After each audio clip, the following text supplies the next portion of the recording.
But where does Grant live on? Well, right here in Mitchell Memorial Library at Mississippi State University. Here, nearly 2 miles of copies of letters to and from Grant, books about Grant, and memorabilia concerning Grant have a new home, recently removed to Mississippi State by the Grant Association. But the irony has to be apparent. Union General U.S. Grant's official papers housed in the heart of the old Confederacy? John Marszalek, the executive director and managing editor of the Grant Papers, says Mississippi State simply put together the best presentation of how the papers would be protected and made accessible.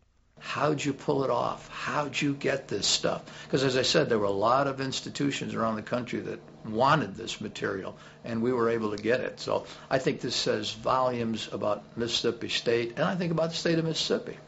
Any Grant scholar would be in heaven to be able to dive into these papers and get to know Grant better. And there happens to be a Grant scholar right in the department. Mike Ballard's been there for a quarter century just about, and is the coordinator of the Congressional and Political Research Center at State, where the papers are housed, and has written a book about the Vicksburg campaign.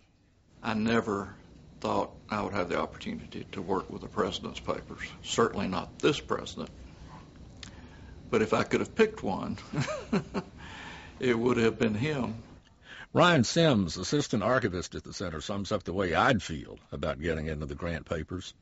Just on a personal level, pretty cool to read all the old Civil War stuff.